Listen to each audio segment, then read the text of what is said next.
All right, guys, well, we just found this brush pile. It's got a really good school of bass on it, so I figured it'd be the perfect time for me to kind of show you guys my settings and exactly what my Garmin looks like whenever I'm looking at something like this. So you can see the brush pile, you know, and you see all these big dots in it. Those are all big bass down there swimming around. So the first thing that I tell everybody whenever they go to asking about a setup and everything like that is I highly suggest just going through and doing a factory reset, getting everything set back to how it came in the box, and then start adjusting from there. Because honestly, that factory reset is going to get you really, really close to where you want to be. And you know, I try not to overthink it. I keep all my stuff about the same. You know, I've got my gain around 70% all the time. My depth range is about 45, and we're setting in about 37. I always adjust that with the bottom. I do it all manually. I don't like to leave it on auto because I feel like I waste a lot of screen like that. So I'm going to adjust it manually just a little bit deeper than the bottom all the time. But the only thing I don't adjust a lot is my forward range. I like to keep my forward range usually around that 80, 90, or 100 feet.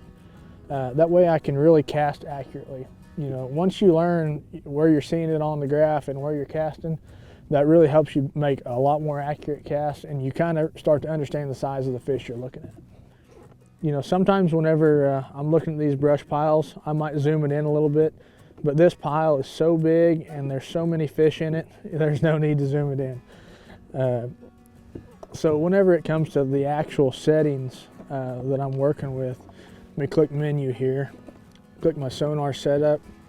You know, see, I've got my noise reject on medium, TVG off, and my ghost reject on auto. You know, I can't really tell you why all this stuff works, but this is just what works the best for me. You know, you go to appearance, that gives you where you can pick your color scheme.